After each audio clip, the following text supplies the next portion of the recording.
Hello, and welcome to Simple Blind Luck.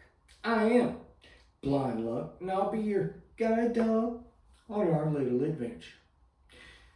Alrighty, today we're doing the next installment on becoming Simple Blind Luck. Now, it's going to be a little different today. I'm going to go over a couple of things, a couple of negative things experienced in the hospital, and they're not necessarily back to back chronologically, but they did occur right around the same time. So I'm just going to throw them together for this. Okay, now the first thing is, now we know, I realize I'm blind. I'm actually starting to become coherent and knowing what's going on.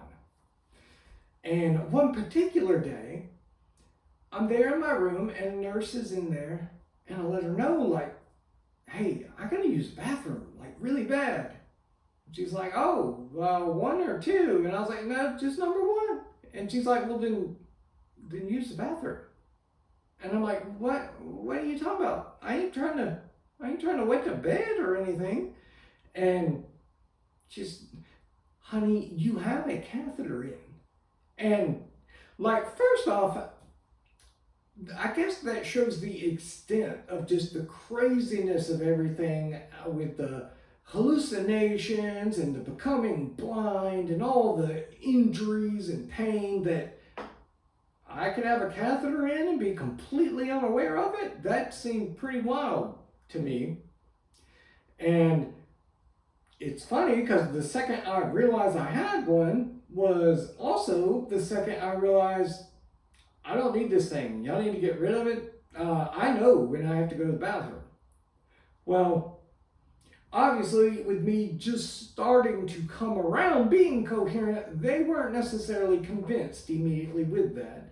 So they had a bit of a trial run. They were going to kind of let me go for a couple of days and see, are you aware of when you have to go to the restroom and all that? So little trial run happens, and I do well. So it comes time for them to remove the catheter.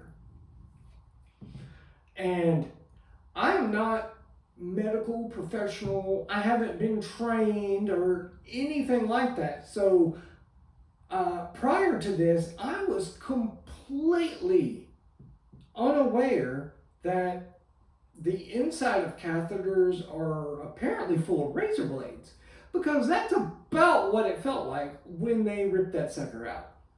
Now, I have been told by a lot of other people since then that more than likely there's a little inflatable balloon in there, and that the nurse may not have let the balloon deflate completely before removal.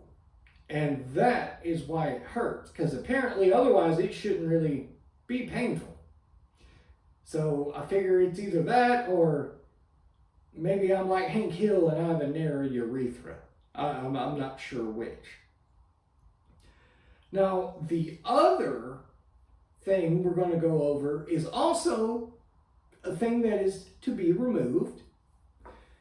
As you may imagine, the fact that I've been in the hospital at this point for a couple of months, I've primarily been unconscious. They have to get nourishment to you some way so you don't die, and it's not like I was going to be eating at that time. So I had a feeding port. Now, I was familiar with the kind that is just a little hose that usually goes in through the nose, but this was actually a port that was in my stomach, and it stuck out of my stomach, and it was about 4 or 5 inches above my belly button. There was this little, like, maybe 1.5 inch diameter port. And the nurse would come by and they would attach this thing to it and insert, I'm assuming, some sort of nutrient rich mixture to put in it. But it was a very odd sensation because I would have the sensation of hunger, and then a nurse would come by, hook up to that port. All of a sudden, I feel something very heavy. It's like a brick hit my stomach, and it was freezing cold as well. But suddenly, I'm not hungry anymore. And it's very, very odd. But they decide I've recovered enough that, like, okay, well, you can start just eating, so we're going to remove this port. Now, this port is kind of attached, like I say, it's about an inch, I guess so, inch and a half. But then on the other side of it, on the inside of your stomach, it's probably 2.5, 3 inches in diameter, so that it is secure and, you know, it stays and nothing sneaks by it or anything. Well, the removal process for this was what felt like to me the simple grip and rip method. Extremely unpleasant. I never want to have to experience that again. Out of everything in the hospital, that, at least that I recall, this was number 2 on the list as far as most painful. There's one thing that was worse than that, but this was number 2.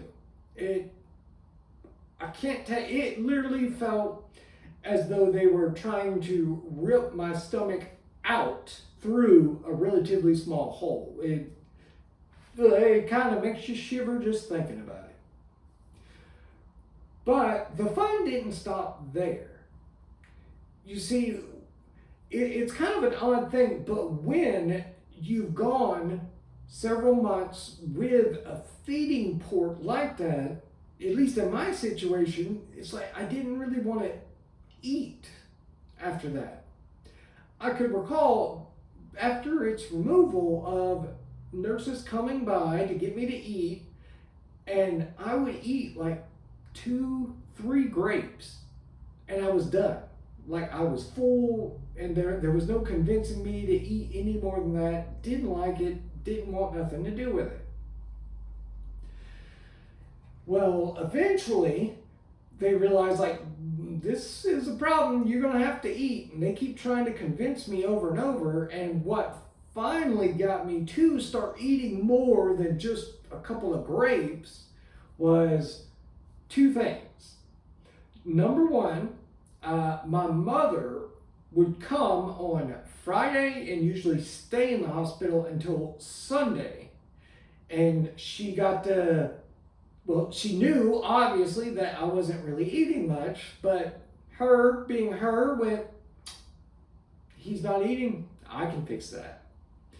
So she gets to making some good old country cooking and bringing it up when she comes on Friday and stays for the weekend.